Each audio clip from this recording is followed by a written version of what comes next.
Whenever Sora Mukujima falls asleep, he always finds himself in this weird dream realm that consists of nothing but smoke and rubble. The world feels devoid of any life forms, or so it seems at first glance. He spots a mysterious macho man who looks like the Walmart version of Zeus, standing smack dab in the middle of this strange world. The dude directly speaks to our boy, spouting some nonsensical jargon, stating that he'll be waiting for him at the edge of the abyss.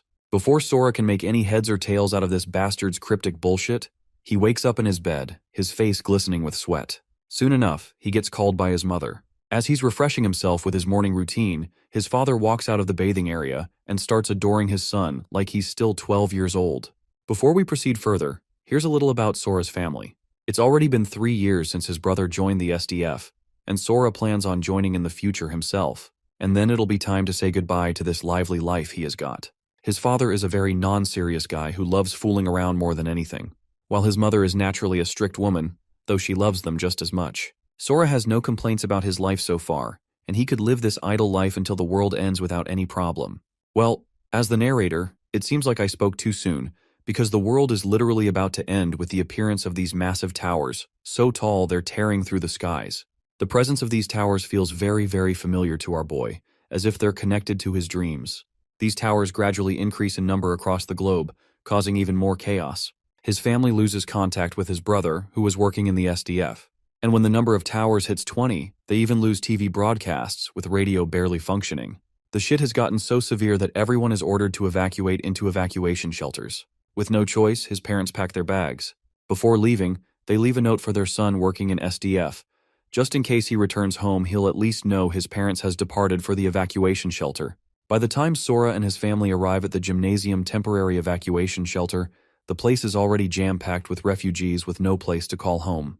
The despair on their faces is clearly visible to the mortal eye, but even in the face of a life-and-death situation, there are still scumbags picking on the weak out of habit, just to make their disgusting presence known to the common folks. The bastard in question robs a kid of the only piece of bread he had for the day, and when the kid tries to protest against the injustice, that robber throws a devastating blow into the kid's guts. Literally nobody stands up against this bastard, who not only stole the bread, but is also further mentally torturing the poor kid. Finally, Sora's father steps in and stops this bastard from continuing. That zesty-ass Gen Z bastard only mocks our boy's father, and even goes so far as to throw a punch. But it's this bastard who ends up eating a devastating kick for his troubles, putting him on the ground, a place scumbags like him truly belong to. Sora's father promptly hands the piece of bread back to its rightful owner and throws the thug a disdainful glance. The thug turns out to be smart enough not to mess with this gigachad of a father, and walks away with the last bit of dignity he has left. Looks like Sora has some history with this bastard. His name is Eiji Kagawa, a lowlife who used to take pleasure in humiliating our boy with his goons. Suddenly, a soldier comes rushing in to deliver an emergency report. Everyone in the shelter is ordered to leave and get into the trucks stationed outside. The reason for these abrupt orders remains confidential, but it would be in everyone's best interest to follow the command. Of course, some people start protesting, wasting time arguing instead of making a move. Out of the blue, someone suddenly starts banging violently against the front door. Sora instinctively knows that shit is about to go down, so he pushes his parents in an attempt to escape. The soldier who delivered the message tries his best to hold the entrance gate, but the poor guy's strength isn't enough against those monsters, who blow away the door and the soldier along with it. Every bastard who was protesting against leaving this damned place is now running for their lives toward the exit. Sora starts to fall behind, unable to match his parents' speed, while all the people rush into the truck stationed outside. And not long after, every truck is filled, leaving no space for more people. Sora ends up one of the unlucky guys who didn't make the cut. His father, however, grabs his hand in an attempt to pull him into the truck. But those zesty-ass selfish bastards behind the father refuse to take his son in, saying there isn't enough space to spare. Eventually, Sora opts to get into a different truck, leaving his concerned parents in the other one. Most trucks are already full, except for the last one in the queue. But before he can get to it, the damn thing starts speeding off. Even then, Sora manages to cling to the speeding truck. To make things easier, someone extends a hand to help him up, and that helping hand turns out to be from that bastard Eiji Kagawa, who's looking at our boy like a beast that has cornered its helpless prey. Instead of pulling Sora in, that bastard pushes him off the truck. Poor guy falls to the ground and ends up getting stomped and stepped on by the other survivors scrambling to catch a ride. He lies there curled up, begging for someone to help him out of this ordeal. His prayers are soon heard when that discounted Zeus from his dreams appears right in front of him. That bearded bastard once again spouts that same nonsense that he's waiting for our boy at the edge of the abyss. And just like that, Sora's surroundings change, transporting him into a completely different realm. Suddenly, a goblin throws a devastating strike with its stone axe, which Sora barely dodges by a hair's breadth. That bastard of a goblin follows up by throwing his axe back at his prey. Once again, Sora narrowly dodges the life-ending strike, though he ends up with a nasty cut from the close call. This damn disgusting creature is like a man on a mission, continuously attempting to nail Sora with that axe of his. Bro's life had already been complicated enough, and now he's got to deal with this shit. Here's a little throwback. First it was that gigantic tower that popped up out of nowhere, and then that scum who tossed him from the truck. And then there's that mysterious bearded bastard who hasn't done anything other than add extra suspense with his bullshit lines. And now this goblin is dead set on splitting Sora's head in two. But my guy had enough. He grabs that rock he had been eyeing for a while and smashes the hell out of this disgusting green guy. Sora suddenly notices a letter mark engraved on the goblin's chest, likely representing the creature's rank. Then, some crystal-like thing begins popping out of the monster's chest, directly targeting Sora's chest and getting inside his body. Surprisingly enough, that thing didn't mean to harm him. On the contrary, the scratch he got over his face from the goblin's axe starts to heal. Not only that, but he can also feel this newfound strength coursing through his body. He doesn't have to think too hard to figure out that he basically leveled up after beating a stage, just like the mechanics in video games. He grabs the goblin's axe and decides to scout the area first to avoid any ambushes from these sneaky little bastards. A while passes, but Sora finds nothing even after doing a full round. There's literally nothing. The place he's been transported to is just a floating island with a broken and demolished building structure. There are also these stairs going down. Since he doesn't have any other path to traverse, he eventually starts descending these deadly stairs. One wrong step and he's going to fall fast. Usually terrain like this is prime monster territory, and you'd respawn if you fell off of it. Though, Bro's not going to fact-check this theory by literally jumping off. He might find his game over for real. Eventually, he braves through this macabre staircase and finds an entrance leading deeper into this floating island. Sora takes every step with caution. Once he reaches the central area, he sees a tombstone, and the entire area is lit up by a fire torch. Surprisingly enough, he can literally understand the scripture written on the tombstone, even though this language is totally alien to him. According to the information written, Sora is instructed to collect fragments, and only then can he earn the right to leave the abyss. This puts a smile on his face for some reason. The fact that the monster he just defeated was weak as hell means breezing through this abyss won't be that hard. So, it's only a matter of time before he bails out of this place for good. He finally opens the doors that lead to the second stage of this twisted game. The first layer of the abyss was an area of 900 square meters, so the number carved into that monster's body was 1. After defeating the second layer, he learns that this place is located on 1,800 square meters, and one of the monsters has a 2 carved into it. Similarly, the third layer is double the size of the previous layer, and only one monster out of 4 has the number 4 marked on their body. The important thing to note here is that fragments can only be acquired from the monsters bearing numbers. Unless you acquire the fragment, there's no way to advance to the next layer. Furthermore, it goes without saying that the further you go in layers, the stronger the monsters become. Since the land size of each layer is multiplying with each level up, finding the key is getting harder and harder. Not to mention, the number of monsters is also multiplying, and this hard mode survival is only making him even stronger. Bro's been grinding the layers for so long that he literally grew to look like an unemployed coomer. Even the variety of monsters started to increase as he continued to ascend the layers.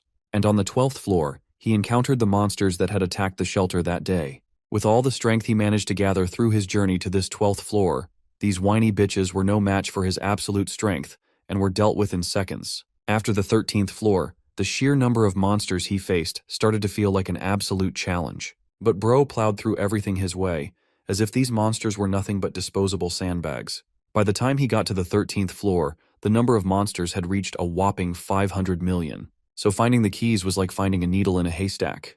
Some of the key-bearing monsters were protected by groups of monsters, while others hid in small caves. The most annoying thing in his endeavors was the amount of time it took him to kill every single one of them. But no matter what, Bro kept moving forward. Finally, he reached the 42nd layer of the abyss. The number of monsters was so massive that if we were to collect all the monsters from every manhwa into existence, you still couldn't match the amount of monsters present here. Basically, there are more than 2 trillion monsters, and each monster isn't just an average Joe. These critters are capable of soloing entire towns by themselves. But after fighting all the monsters on the previous floors, Bro had gotten totally obsessed with killing monsters. He didn't even resemble his former self. He fought those 2 trillion+ monsters for years, so many years that he even lost count. But he had no choice but to eradicate all 2 trillion monsters, because it's only then that he can find the fragment he's looking for. Finally, he encountered a monster that was way more horrifying and fiercer than those regular ones. Seeing that big cheese made our boy grin from ear to ear, looking like he was about to finally get the fragment he had been grinding his ass off for. That monster might have seemed tough, but Sora shredded it into pieces like it was nothing. Bro's gotten so powerful that the feeling of power lost its meaning. Though the sad part is that the monster didn't contain the fragment, meaning he still had a long way to go before he found it. Before we go any further, let's catch up on what's been happening so far in the real world. In the 21st century, 20 towers suddenly appeared all over the world. Before humanity could figure out what was going on, monsters poured out and nearly wiped everyone out. Most people were slaughtered immediately, and it was dubbed Judgment Day. A handful of survivors awakened and gained access to a mysterious system. Those who awakened were granted overwhelming powers. This became the catalyst for humanity's restoration, with the awakened forming groups called hunter guilds. Now, let's cut back to our boy, who's chasing down the last monster left in this current layer after slaughtering countless others. Suddenly, mana chains start engulfing the monster, and it begins ascending into the sky, like it's trying to escape this place. An unknown voice warns our boy not to let this monster get away, because this monster is being summoned by someone who just used an advanced transfer scroll in order to summon a monster, and this monster has been selected. This advice makes our boy realize that this is his only ticket to escape this damned place. So before the monster can escape, he jumps right into that enchantment to chase it down. A bunch of status windows suddenly surround him, each flashing warnings about the abyssal summoning not being able to transfer more than 2 living beings. But our guy is dead set on getting out of this place, and nothing is going to stop him now. Meanwhile, just outside S City on Earth, we see a damsel in distress running for her life, with someone chasing her from behind.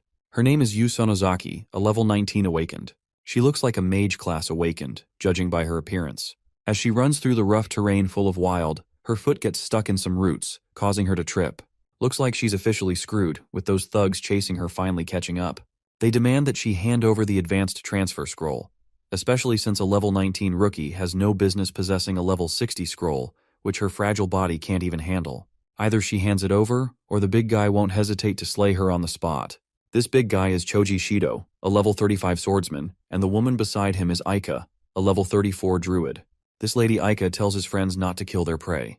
Yu Sonozaki also reminds them that 2 hunters engaging in combat is strictly forbidden. But these bastards don't seem to care about the rules. Shosei Toshida, a level 38 barbarian, is ready to make his own rules if she doesn't hand over the scroll. If she complies, they might let her live out of mercy. This is when the lady decides to turn the tables by threatening them with the scroll. If they don't step back, she won't hesitate to use it. Aika, who is against the idea of killing her, changes her mind and instructs Choji to subdue her at all costs. The barbarian goes full berserk mode, swinging his blade like the madman he is. But the woman disappears just before that giant sword can split her in two, saving her from getting wrecked. Yu finally uses that forced summoning scroll, much to these bastards' horror. You see, forced summoning can bring forth an advanced monster that can't be controlled. Basically, this lady just triggered a suicide bomb with her own hands. While she's going to die, she's taking these assholes with her.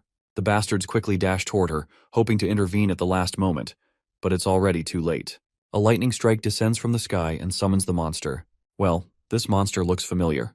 It's the same one our boy has been chasing. Since it's only a level 3 mutated wolf, the guys start laughing their asses off because this monster isn't the destruction type they were expecting.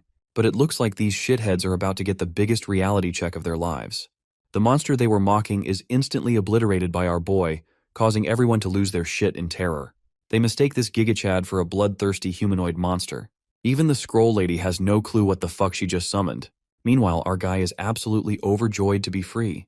The excitement takes over, and he's the only one laughing like a maniac while everyone else is shitting their pants.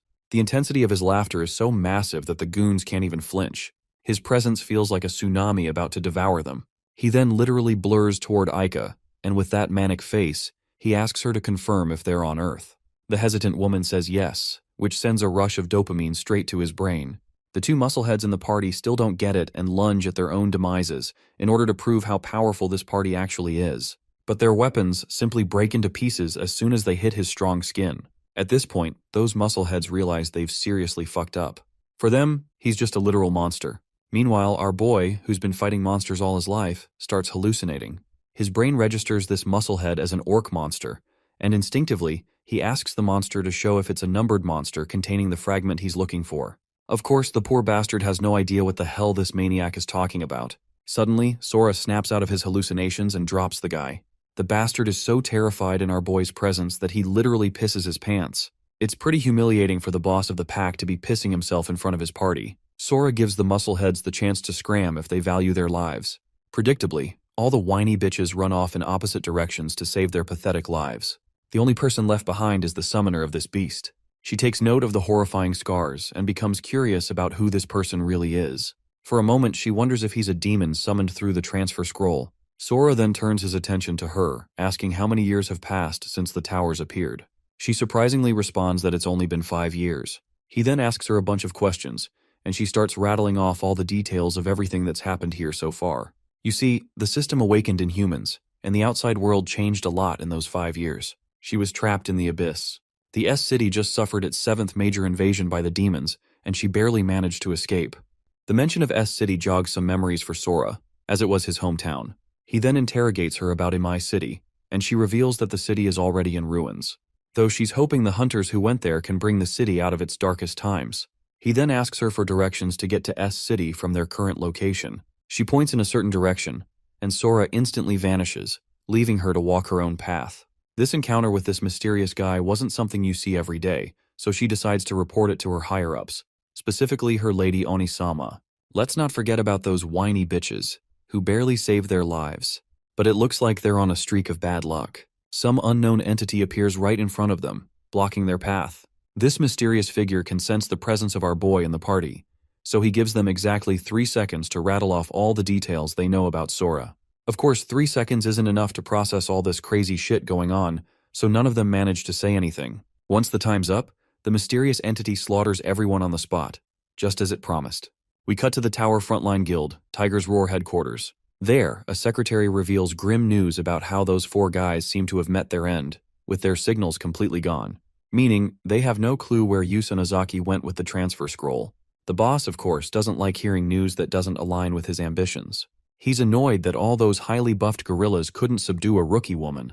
The secretary grimly reveals that the party's signals vanished all at once, which can only mean they were annihilated by a single blow. This angry guy is Richt Mukai, a level 118 Storm Priest. He orders her to investigate the person behind the party's demise. And no matter what, he wants her to capture Yu Sonozaki and make her reveal every detail about the mysterious guy who killed his muscleheads. This dude seriously doesn't tolerate anyone laying hands on his men, even if his men are little idiots. It's then that he catches a glimpse of our boy through the building window, who just jumped past him. That overwhelming presence and sense of hostility is absolutely insane. He wants to know who this guy actually is. What's even more surprising is that this unknown person is heading straight into the already fallen zone. He also takes note of the tower in Sea City, which had been dormant for 5 years, finally making its move. He knows for sure that shit is about to get real, and his gut feeling has never betrayed him. We then cut to the S-City Fallen Zone, where Sora can be seen eyeing the desolate, monster-infested city that he once called home. In the last 5 years, while he was stuck in the abyss, this place turned into literal hell. Those excruciating 5 years transformed him from a weak runt into the strongest guy one can become. His senses are numbed, and his sense of time is totally lost, which caused him to become a beast himself. But the only thing that kept a bit of sanity was his family. The monsters he once feared are now just small fries to him. He's dying to meet his parents, and the only brother he has left. Zooming in on the state of S-City, this was once a place that was teeming with life, but is currently reduced to a destroyed land thanks to the destructive wrath of the monsters. Not even a single building maintains its original appearance, as Sora expresses his confusion that there aren't any monsters killing people. It's as if the people have totally evacuated this location for good.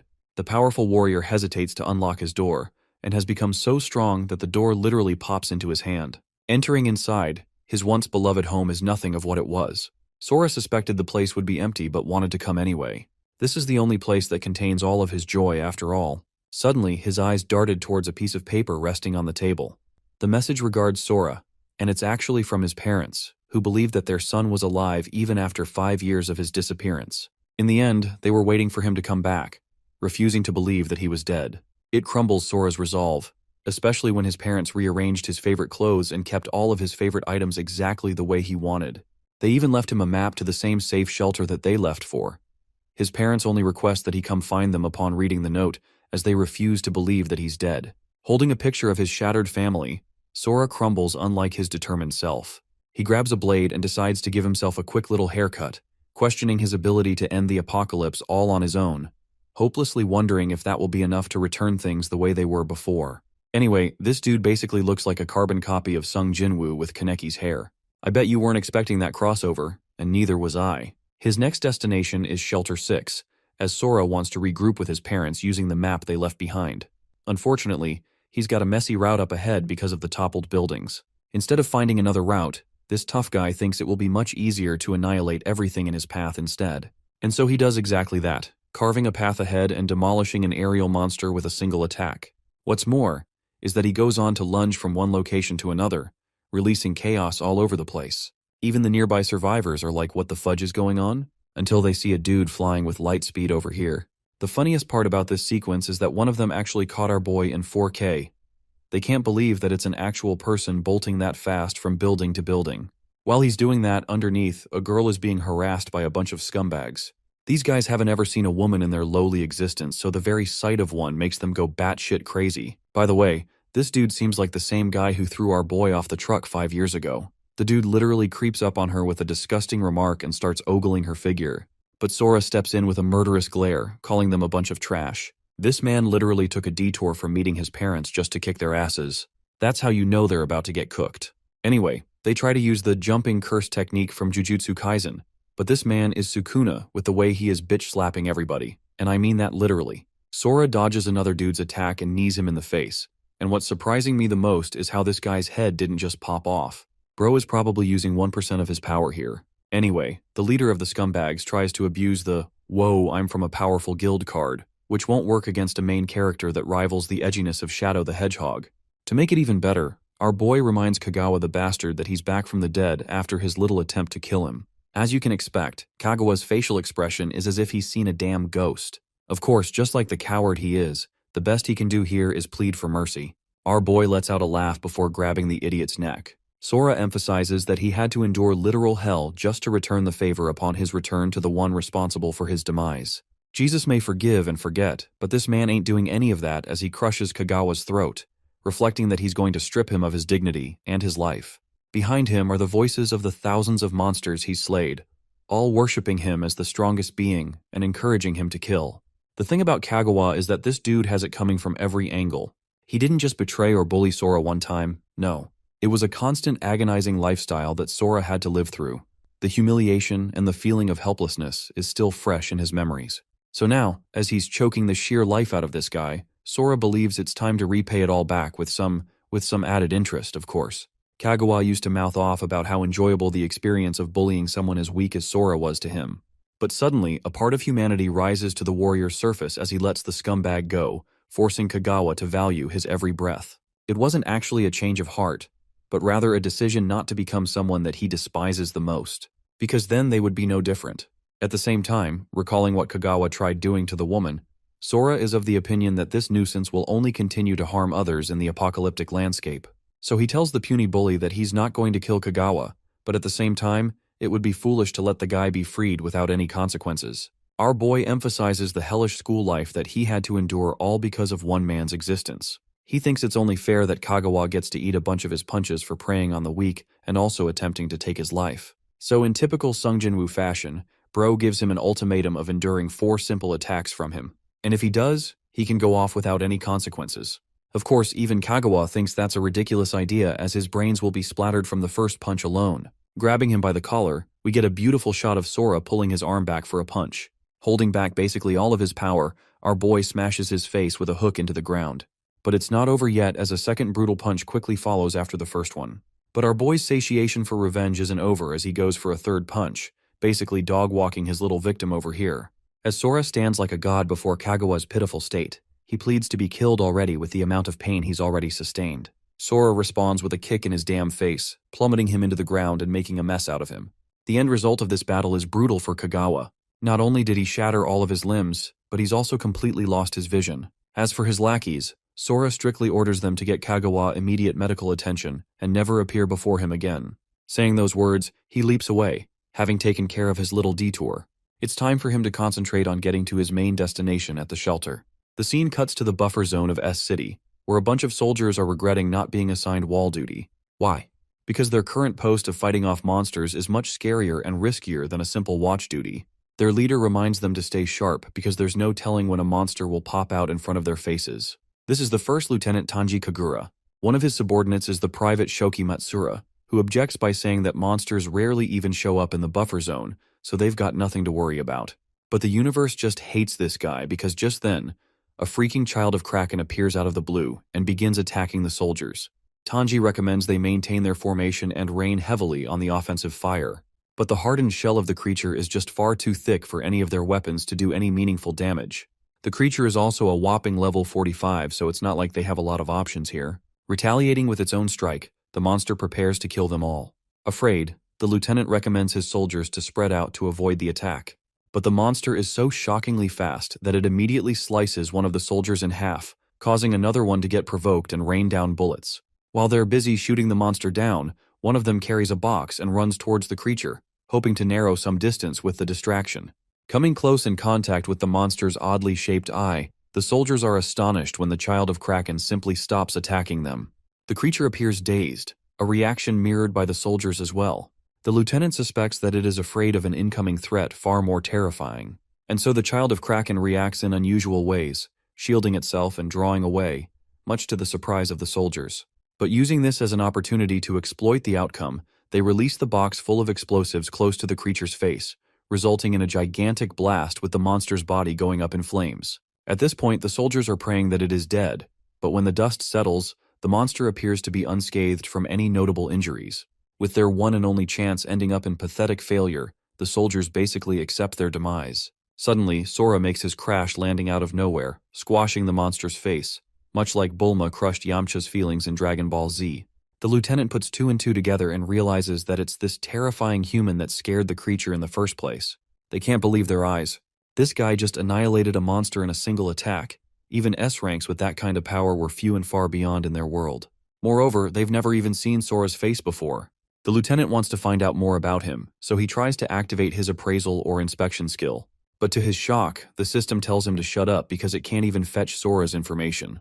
The backlash of merely trying to inspect his information results in the lieutenant becoming dizzy to the point his subordinates are worried. Meanwhile, Sora has no idea what's going on and simply asks one of them a question, inquiring the distance left for Shelter 6. He learns that it's actually 50 kilometers up ahead, but in order to get there, one must traverse through the nightmarish Area X region. It's the first time Sora's heard of such a name before, so he learns that it's the area responsible for holding off the monsters that are concentrating in one place. Many hunters are actively fighting in that zone currently. Our boy also notices that upon killing monsters in his world, the hunters are able to receive various rewards collected from its corpse.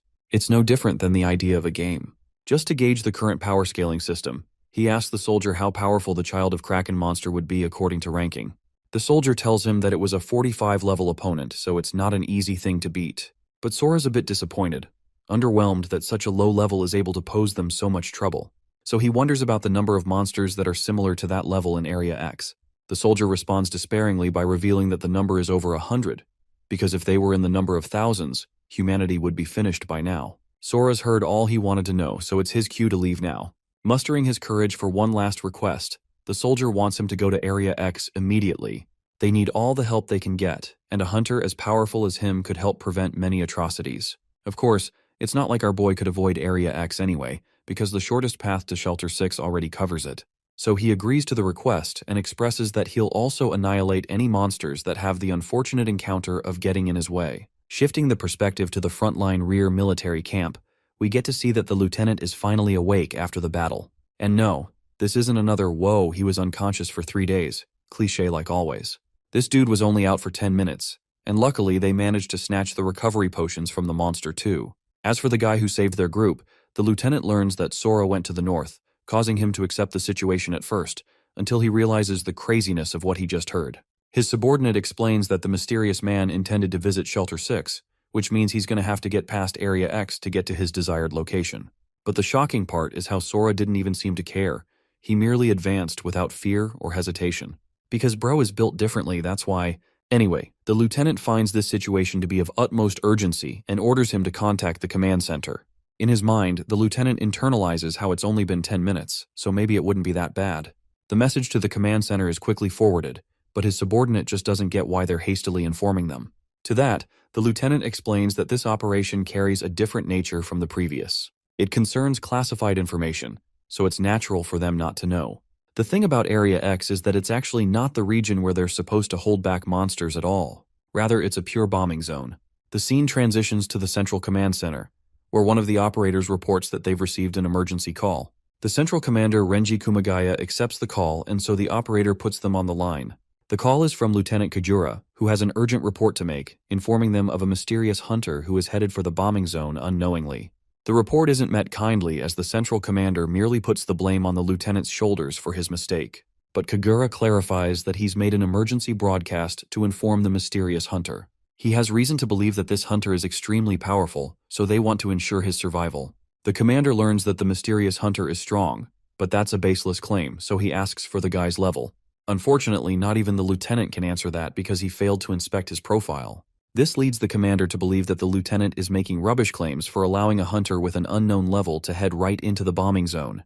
He simply can't allow an emergency broadcast to be done for such a case, as even the secretary believes that he'll die before the message gets out. Commander Potato over here laughs in the lieutenant's face for being hilarious in his demands. At the same time, he turns his attention to his colleague and expresses that his subordinates are acting rather problematically, to the point where Fatso over here wants to report to the higher-ups about the operation's current state being halted by his colleague.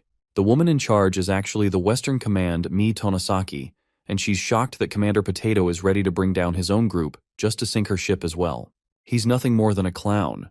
While she's brainstorming how Kagura would never try to vouch for a stranger's support unless he really trusted his gut.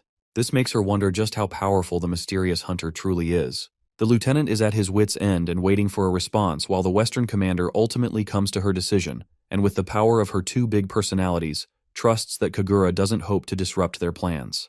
She's ready to carry out the request, but if it turns out to be an obstacle, she's going to ensure hell for him. Tonosaki actually said all of that to gain support from Major General Potato, who is pissed but ultimately demands a reason to follow through. Kagura immediately brings up the fact that this mysterious hunter was able to one-shot a 45-level monster. This revelation comes as a serious shock to Tonosaki, who suspects that the mysterious hunter could be a secret S rank from the military. At the same time, Commander Potato finds it unbelievable as all the S ranks are currently busy, so they pry for information about the guy's level and why Kagura wasn't able to use his inspection skill to know about it. The lieutenant explains that he tried doing that, but to everyone's shock, he simply couldn't access the data. And right after using the skill, it was he who suffered the drawback of losing his consciousness shortly afterwards. But this only points to one thing to Kumagaya, and that is that the mysterious hunter's level is beyond the likes of 100. This puts them on edge, and though he's intrigued by the man's strength, Kumagaya believes it's not a compelling reason for them to release a broadcast. Stepping in to agree with his claims, the Eastern commander Nobuo Yuasa expresses the same, believing it would be risky to do that. After all, thousands of troops were already mobilized in a collective operation across the multiple zones. Their original goal for the bombing zone was to get the troops to finish off any lingering monsters that had sustained damage in the zone. However, should they release an emergency broadcast now, the creatures will sensitively react to the sound and start charging in a singular location. That would inevitably mean the end of the area in one fell swoop, and over 10,000 soldiers would lose their lives in an instant. The risks for saving one life are just too high in exchange for thousands of their soldiers, even if this guy is supposed to be some powerful S rank.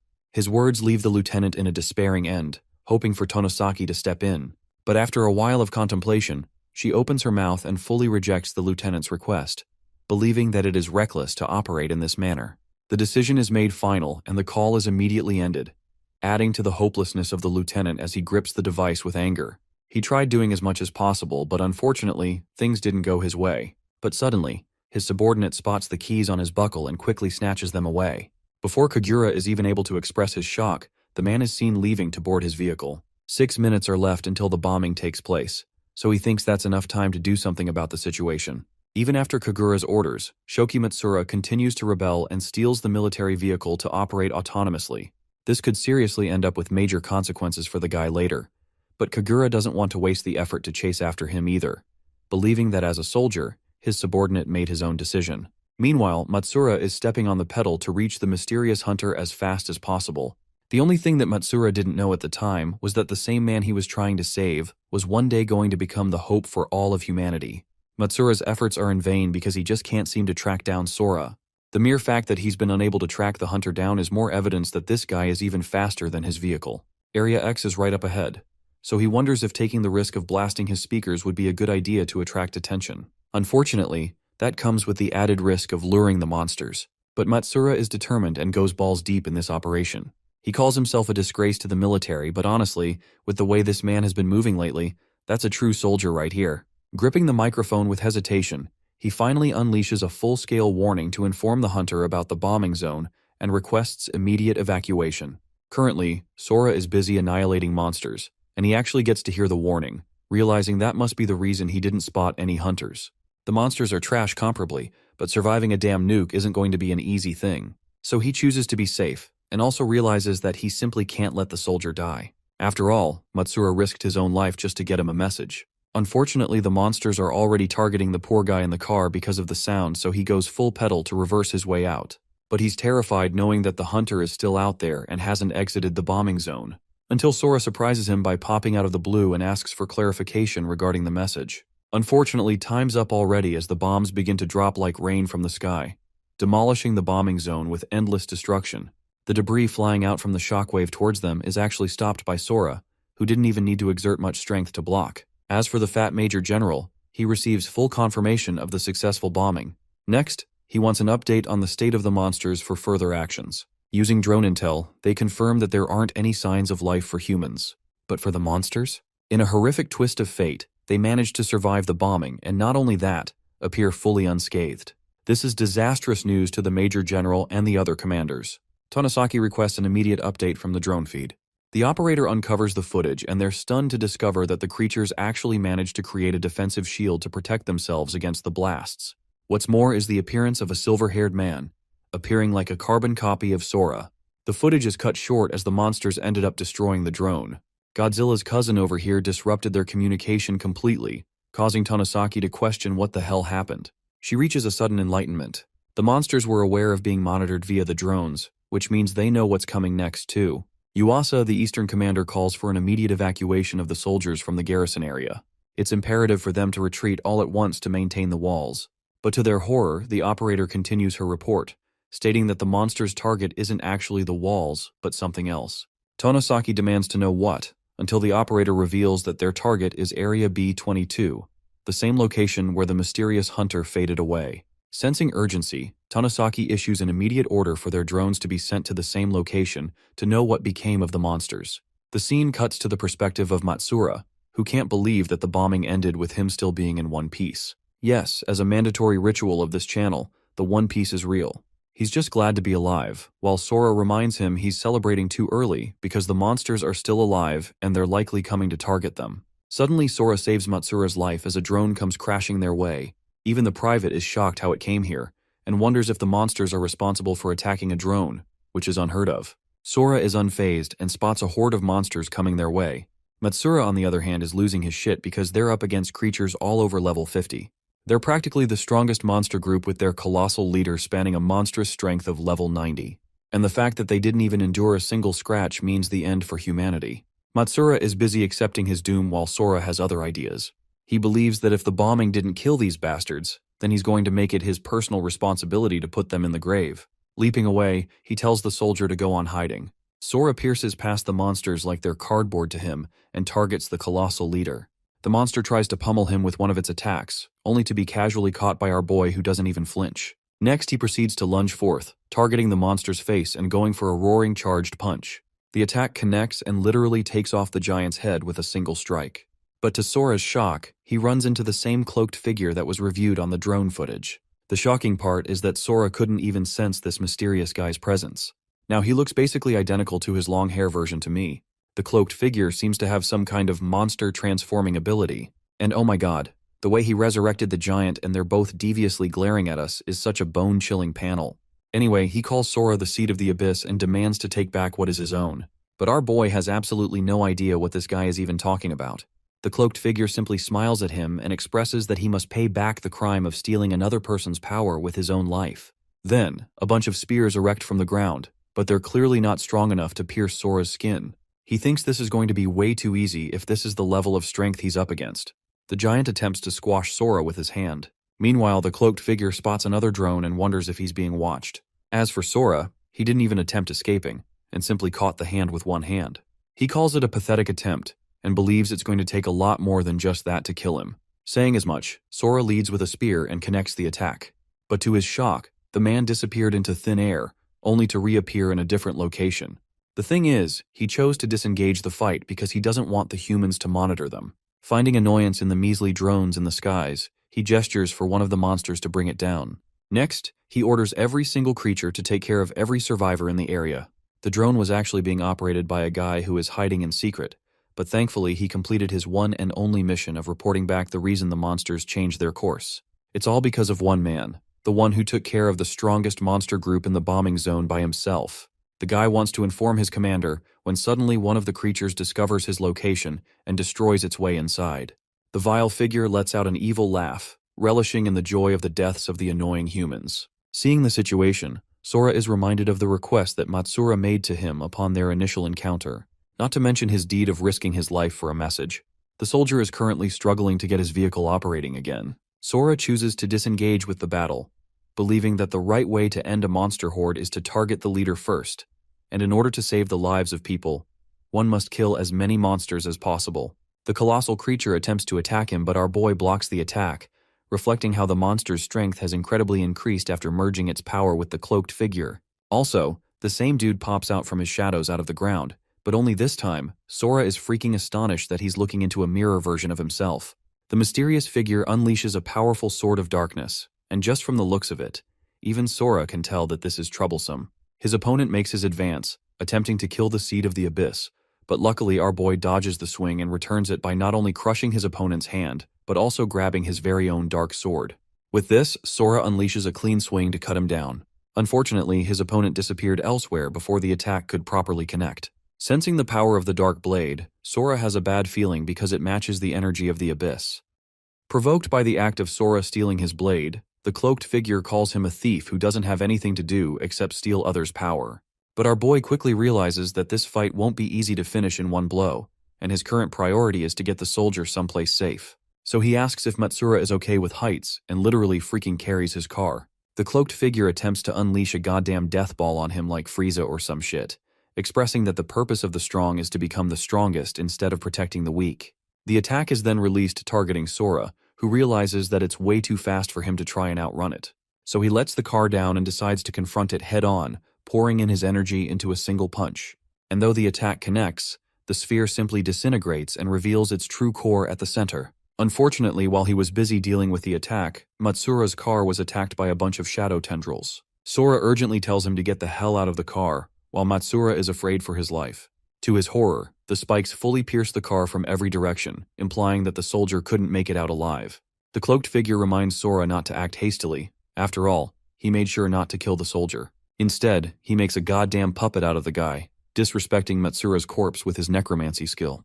The figure wants to make sure that Sora gets to feel the horror of losing everyone important to him, a fate befitting the seed of the abyss. In response, the scene reminds him of Kagawa bullying the weak back in high school. It's no different than an oppressing force merely making entertainment out of the weak. Sora's opponent unleashes a violent obsidian storm, consisting of extremely fast projectiles that manage to graze Sora's skin. But this man is done playing around, remembering just how disgusting people like him truly are. With a single punch, Bro destroys the spikes holding the vehicle up and even catches Matsura. But unfortunately, the soldier is nothing more than a zombie at this point, shooting him a demonic glare and punching him with dozens of strikes. Sora simply traps him inside the vehicle and feels immense guilt that an innocent bystander ended up getting dragged in this mess. Finally, his attention turns to the culprit responsible as he lunges forth with a powerful punch. But just like last time, his attacks aren't connecting against his opponent's odd composition skill. Dragging another dark sword out of darkness, he berates Sora for being unable to harness the true power of the abyss. But in the middle of his Yap festival, Bro eats a punch in the goddamn face and gets sent flying. He still thinks the gap between their power levels is far too much. To protect his master, the colossal monster jumps in. But what's astonishing about the cloaked figure is how Sora was able to connect the attack, and not only that, he's about to beat his ass again with another strike.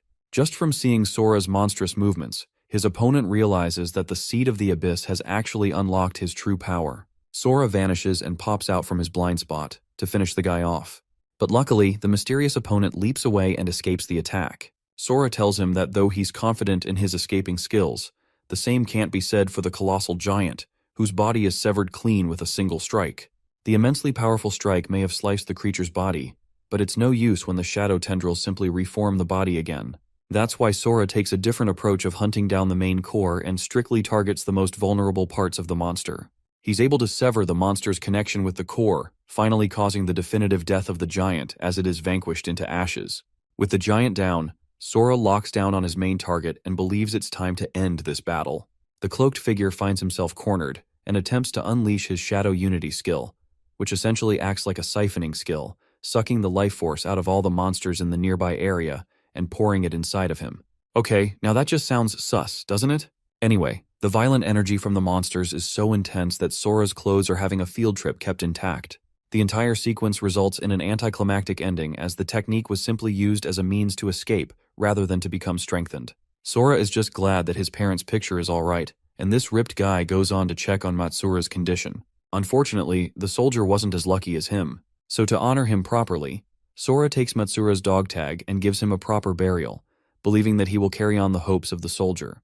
As for the creepy figure he ran into, there's lots of things bothering Sora, and he has to be ready at any moment going against an opponent who uses the power of the shadows. What's more is that he left with a thrilling note that he will make sure to kill everyone Sora holds dear in his life. This means that no matter what happens, our boy has to make it to the shelter as fast as possible. So using his super speed, he bursts away to get to his destination. Some time passes, and eventually the Western commander and her men end up arriving to investigate the location properly. They're searching around for any clues or survivors, but to their shock, the entire fleet of monsters is already long gone. The Western commander confirms this fact upon seeing the corpses of the giant monsters and urges them to make an immediate report. She also reflects that it's clear a battle took place between the mysteriously strong hunter that Kagura mentioned.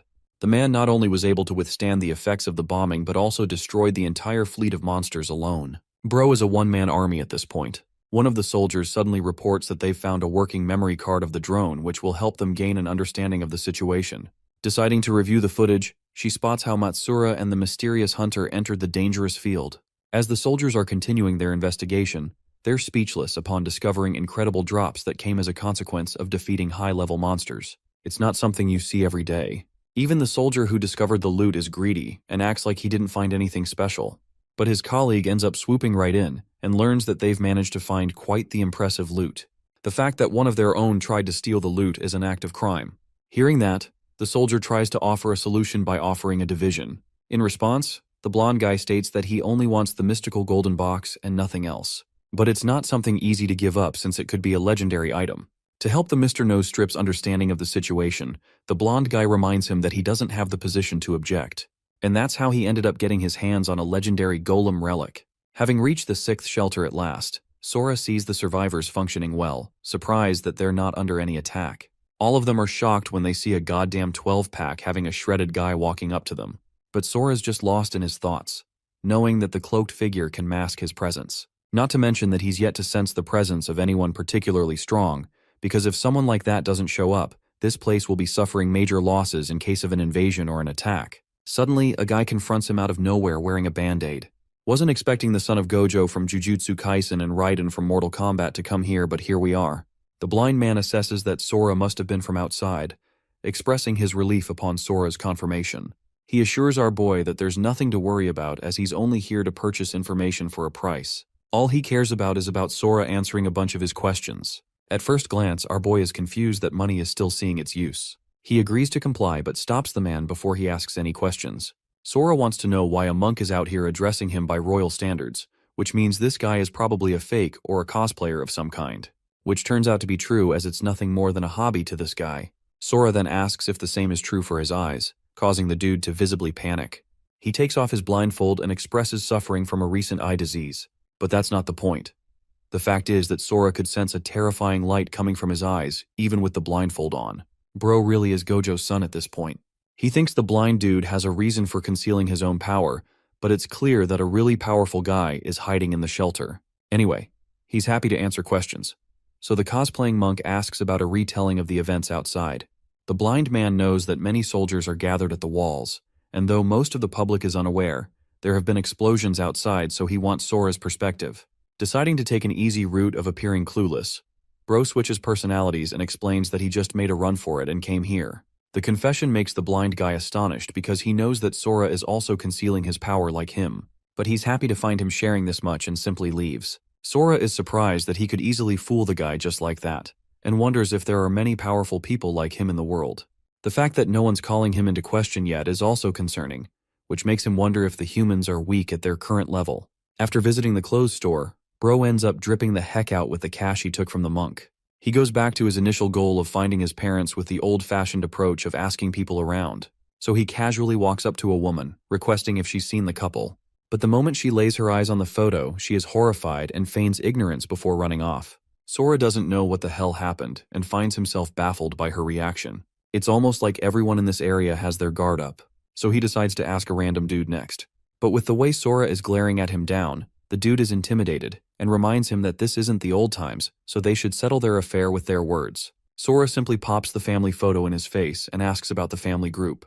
Again, the man is horrified to see the people in the photo and asks his relationship to them. Sora reveals that he's actually their son, which is clearly ridiculous because of the difference in appearance. To the point the guy starts loading his fists because he thinks he's being played with. Suddenly a truck comes out of nowhere and literally tries to run over our boy here. But Sora stands unfazed and stops it without even looking back. He doesn't care about the truck and goes back to asking the dude some questions. Seeing our boy casually stop something charging at him without batting an eye, the nose strip over here switches personalities and shares directions down the road. Sora decides to leave and thanks him for the help. The dude waves at him back before bolting in the other direction to inform everyone about his existence. As Sora is walking to the place, he wonders why a random guy has knowledge of his family's home. Then again, his father was the social type and had a good interaction with everyone. His mother was like that too, and because nice people get taken advantage of in their world, Sora vows to protect his family this time. At long last, he arrives at the edge of the street, standing before a gigantic house. It almost surprises him to find his parents living here. Sora decides to knock and immediately recognizes his father's voice. But when the guy opens the door, Bro is shocked seeing a guy looking like a yakuza glaring at him for randomly barging up at their place. Sora tries to explain that he's actually their son, causing a chill to run down his father's spine in shock. The dad stands there stunned, like his side chick just showed up at the front door. Despite the shock, they both step inside, glancing at each other in complete silence, neither uttering a word. Thankfully, Mom comes to the rescue with a tray of tea, breaking the tension just enough to let things start flowing. Wasting no time, the father gets straight to the point.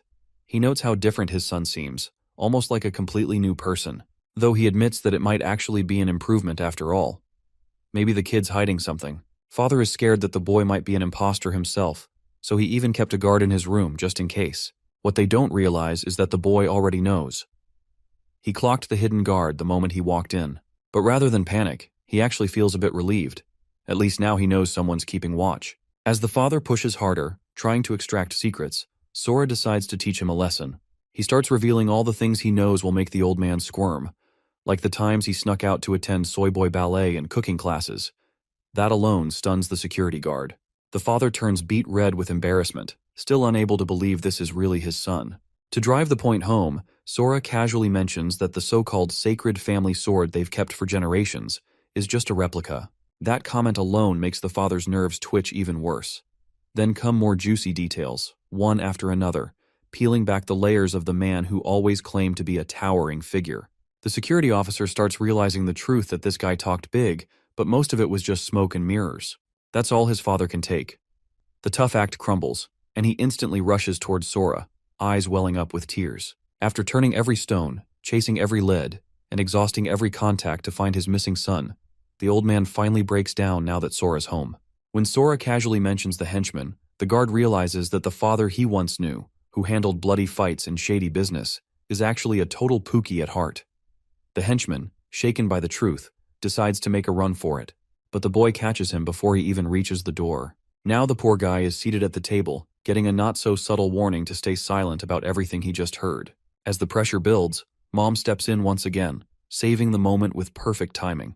Meanwhile, the father silently thanks the heavens that Sora didn't expose his farting habit. With all this chaos, Sora finally feels it. This is what home is. But peace doesn't last long. His father's men arrive in a panic, nervously reporting about a white-haired troublemaker who just came back to town. At first, the thieves fail to notice Sora sitting with their boss. But once they do, one of them nearly has a heart attack. Nervous and stammering, he starts warning him that they're in a group and he shouldn't try anything. But before he can finish yapping, Sora, in a flash, grabs his knees, nearly making him pee himself on the spot.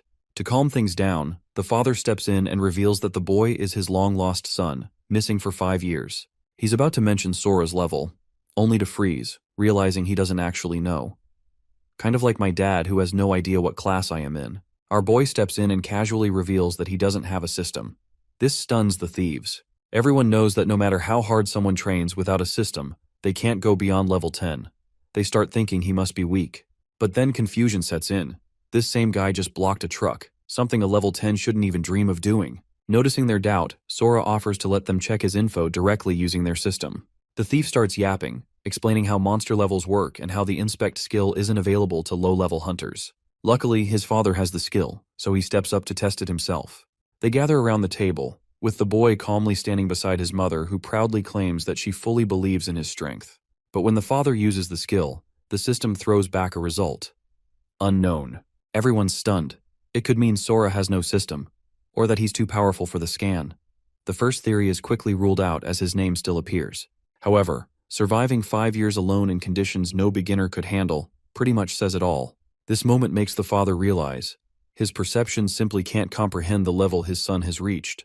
As the room stays frozen in shock, it's the mother who finally breaks the tension. Just happy her son is home. She knows he must have suffered a lot, living like an alien for 5 years. The moment she places her hand on Sora's face, the memories come rushing back.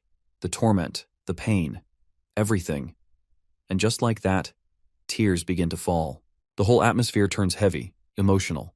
Wanting to give them space, the father quickly escorts his men out of the room. Once things settle, our boy gently asks his mother about Riku, his older brother. Thankfully, she assures him Riku is doing well, still serving in the military. She even offers to set up a call, but explains he's currently fighting on the front lines. Hearing that, he admits he misses his brother and curiously asks if his mom holds a high status too. She nods, revealing she's a healer, known as a cleric, with powers strong enough to give prophecies. Sora, intrigued, asks if she can check him, but she turns him down. Still, she shares that her cleric powers once gave her a prophecy, that he would return one day. Not long after, a buff vice chief shows up, flanked by men in black, ready for business. Sora's father greets the man with open arms, referring to him as Jiro, the vice president of his United Guild, but he quickly notices Jiro's long face and asks what he found.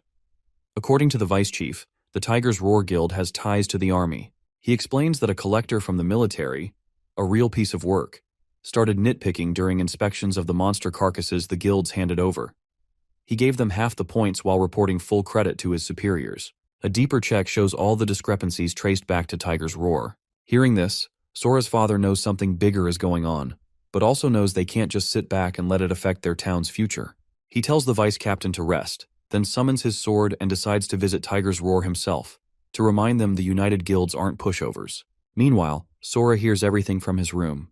His strength has boosted his hearing, and now he realizes the bully he killed, and his men, were connected to Tiger's Roar too.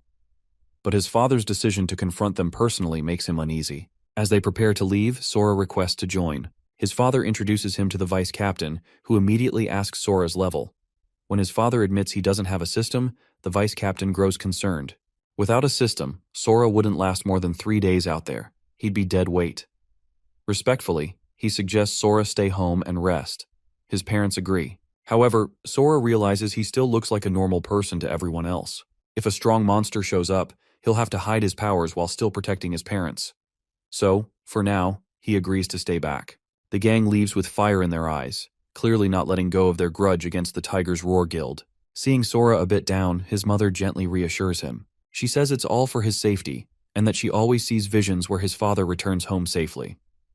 Sora, knowing the guild's connection to the military, suspects things are only going to escalate. He asks his mother about Tiger's Roar and their grudges. She explains that his father started their guild to cooperate with the military, and it grew quickly thanks to its team of determined professionals. The guild handled looting, monster cleanup, and helped keep peace for 4 years. But things changed a few months ago when Tiger's Roar moved in and set up camp near their shelter. That's when the conflict began. The army leans on Tiger's Roar to clear the tower since they're strong, so no one dares challenge them. They also have awakened members chosen by tower constellations, called Ezras. The power granted by these constellations is nearly divine. Anyone who passes their trials receives that power, and Tiger's Roar has the most Ezras. Meanwhile, her own guild has none, which makes things even harder for them. After that info dump, she urges Sora to rest and freshen up, even offering to wash his back. Once she leaves, our boy uses his detection spell to locate the exit, then casually jumps out the window to go help his father. Meanwhile, even after seeing that, his mother doesn't stop him, just smiles and mutters that children are being children. Sora's father, Sakuya, is heading toward the Tiger's Roar Guild with his own guild members. Meanwhile, watching from above, Sora notices everything around the center is pitch black, which oddly helps him locate the place more easily. But then, dizziness hits him. It's strange, considering ever since the Abyss Fragment strengthened him, he hasn't even caught a cold. Suddenly that eerie voice returns, telling him there's no escape. He looks around, confused. He can't sense that guy from before nearby, which means the man was in Shelter 6. Another dizzy spell hits. The voice repeats, saying he's already marked his soul. When Sora punches where he sees the man's head, it turns out to be just another illusion. As the voice echoes on, spotlight beams suddenly shine toward the rooftop, alerting Sora that he's been noticed. He realizes his loud shouting gave him away and makes a run for it. After landing on another roof, he realizes that the strange feeling returns. This makes him wonder if it disappeared because of the light shining on him. To give it a try, he stands under a streetlight, and it's gone. That's when he realizes that even just 7 seconds in darkness is enough for the soul mark to activate and bring that strange, dizzy feeling. And since only he can see it, acting weird in public would just make him look like some anime fanatic ghoul. However, when he walks under the light, a weird noise starts ringing in his head. But the mark disappears, and the visions stop. With that, our boy realizes it's the light that's been protecting him during the day. But now that it's night, that creepy figure from before could launch a surprise attack. He knows he needs to be careful, and he needs to find his dad. As he walks the streets, muttering to himself and getting weird looks, a passing car confirms it. He really does look like a lunatic. Our boy also remembers his dad might be in danger. The United Guild seems useless to the military, and going up against Tiger Roar could bring serious trouble. Thinking about it, Sora becomes determined to protect his parents at any cost.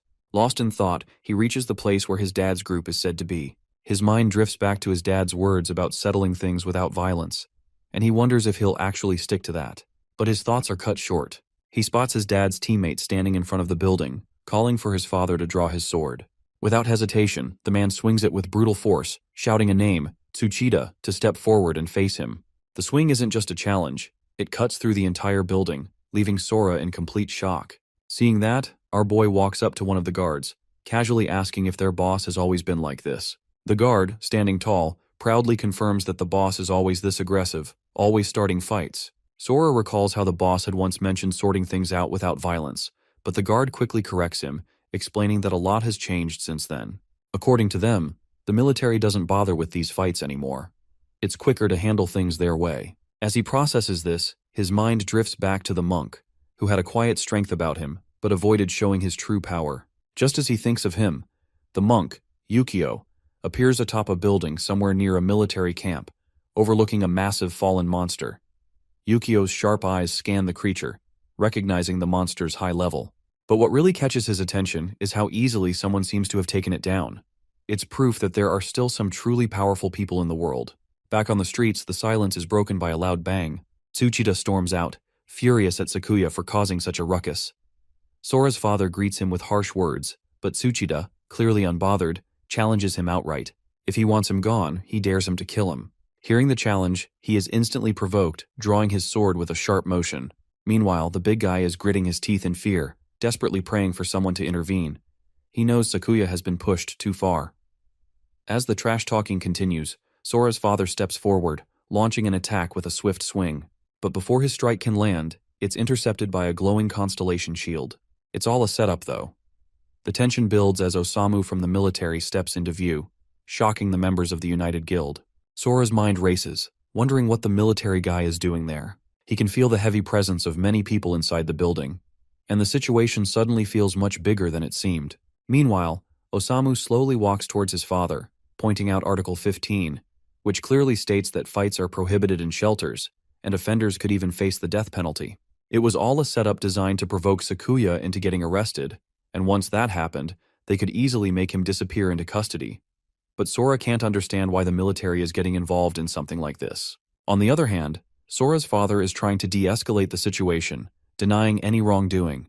He insists he wasn't fighting, claiming there's no proof to back up any of the accusations. Osamu doesn't flinch, pointing to the slash mark on the building as undeniable evidence. But Sakuya, ever the quick thinker, spins the situation, lying smoothly that he was just renovating the building. The military guy isn't there to take no for an answer. His mind's already made up. With zero hesitation, he gives the signal. In an instant, soldiers start appearing everywhere, peeking out from windows across the building, guns up and locked on Sakuya. Seeing the tension rise, Sakuya's men urge him to fight back, ready to take on the military squad. But he stays calm, eyes fixed on the military guy. The guy's no pushover. He's an assassin, level 63. Taking him head-on could get messy. But then Sakuya spots Tsuchida and quickly figures he could use him as a hostage to break out. He quietly draws his sword, but the big guy sees it coming and immediately raises his shield, confident that it can block an attack even from a level 65 warrior like Sakuya. As things get tenser, Osamu ups the pressure, warning Sakuya to surrender or risk losing his comrades too. The boss pauses. For a moment, it looks like he's about to go all out. But then, to everyone's shock, he lowers his sword. He chooses to give in. The United Guild members are stunned, especially the vice captain, who starts questioning whether that earlier sword slash was just for show. But the captain knows better. He and Sakuya have that kind of chemistry. He knows that when the boss drops his sword, it's actually a signal to prepare for an attack. And just as the sword is about to touch the ground, Sakuya suddenly charges at Tsuchida with full force. At the same time, the captain in the back begins channeling a spell. The big guy is momentarily caught off guard, but still confident that his shield should be enough. But then the captain's magic erupts beneath Sakuya's feet, lifting chunks of rock into a rising platform. In a flash, he stands on it, gaining height and momentum, and strikes with full power, catching the big guy completely off guard. The attack shatters his shield, sending him crashing to the ground with a heavy thud. Meanwhile, the vice captain keeps using his spell to cover his flank, while Sora's father charges in recklessly like a madman, triggering the soldiers to open fire. Acting fast, the vice captain throws up a barrier spell, an earth wall, just in time to isolate Tsuchida and Sora's father from the hail of bullets. However, as the boss is about to grab Tsuchida and retreat, he suddenly freezes. Osamu flashes right in front of him and snatches Tsuchida away in an instant. Turns out, the assassin had marked lingering magic on the broken shield, and had been hiding in the wall shadows with his stealth skill. It catches the boss completely off guard. With their hostage gone, Sora's father seems completely lost, and that shocks everyone. Even the soldiers freeze up, calling out to Osamu in confusion, but he doesn't get it at first, until he turns around and sees what everyone else is staring at. It's Sora. He's standing behind them, dark energy radiating off him in heavy waves. Osamu immediately realizes that whoever this is, it's not an ally. Without hesitation, he pulls out a poison bottle, one reserved by Tiger Roar for taking down level 90 bosses. He leaps forward, tossing daggers at Sora while flooding the area with thick purple smoke. Sakuya's eyes widen in panic for his son as the poison fog spreads, while Tsuchida breathes a sigh of relief, thinking the poison might at least take down Sakuya's ally. But then, out of nowhere, Sora appears behind them, grabbing both by their collars with his monstrous grip. It's then they realize they're not fighting a human anymore, but a monster.